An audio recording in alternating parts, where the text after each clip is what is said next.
So eto na nga po mga idol, finally Los Angeles Lakers matagal na palang aprobado ang magiging sentro na makakasama sa starting 5 lineup ni Lebron at Anthony Davis.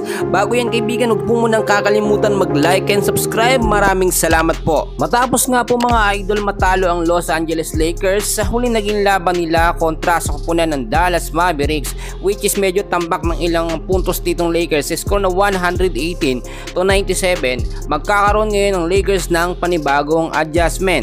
But so far kung titignan po ninyo, lagi natin chine-check yung starting 5 or first 5 lineup ng Lakers, hindi pa rin binabago at wala pa rin pong inalagay na legit na sentro o big man si JJ Redick sa lineup.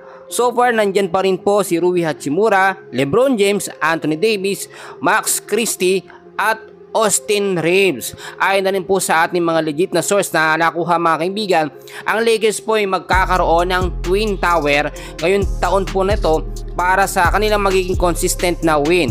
Hanggat hindi po kasi sila nagkakaroon ng maayos na big man sa starting 5 lineup, hindi po sila mananalo. Maraming nagsasabi na walang problema sa mga players ng Lakers, especially sa mga star player nila tulad ni LeBron, Anthony Davis, Austin Reeves. Meron pang dalawang big man na talagang maaasahan din natin, si Jackson Hayes, si Christian Coloco at si Christian Wood, no? Pagaling na rin yan mga kaibigan at malapit na yan bumalik. Ito pang magandang update natin dahil nga po another big man ang posibleng pumasok sa Lakers ngayong taon or bago matapos sa season na ito, which is ang tinutukoy ko nga po ay si Dwight Howard.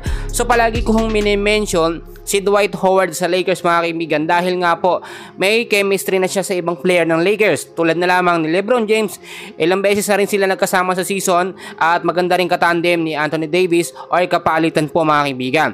Tignan nyo mabuti mga kaibigan, etong small ball lineup po ni JJ Redick nananalo kapag mahina ang team na kanilang nakakalaban at tsambahan naman ang pagkapanalo nila kunwari no, malalakas sa team tulad na lamang ng Golden State Warriors, no? Nakalaban nila recently at natalo nila pero dikit lang ang score, ilang puntos lamang ang kalamangan ng Lakers, which is maituturong po natin na tsamba yung kanilang pagkapanalo. Then ito sunod-sunod na ho yung naging talo ng Lakers dahil nga po sa kanilang paulit-ulit na sistema. Hindi rin naman naging malaking impact, no, yung pagkawala or pagka-trade nga po ni D'Lo mga kaibigan. Pero ang pinakamalaking impact dito yung hindi naglalagay ng legit na sentro or starting 5 lineup na sentro o big man ng Lakers mga kaibigan sa kanilang lineup.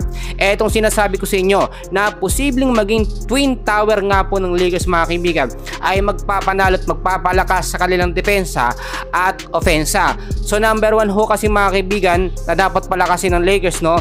At dapat po ma-realize ni JJ Redick na kailangan may malakas at matinding depensa ang Lakers.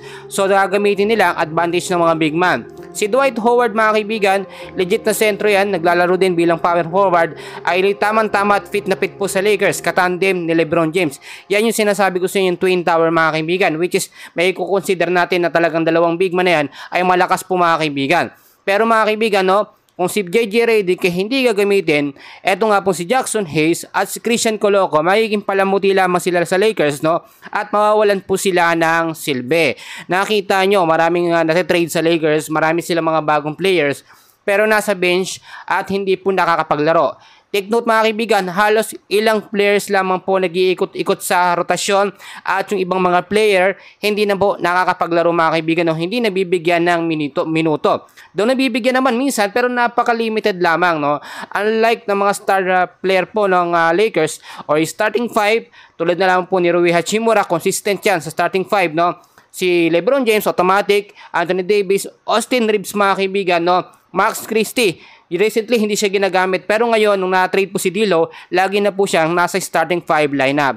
So mga kaibigan, abangan natin yung mga susunod na update and please huwag kalimutan mag-like and subscribe. Maraming salamat po.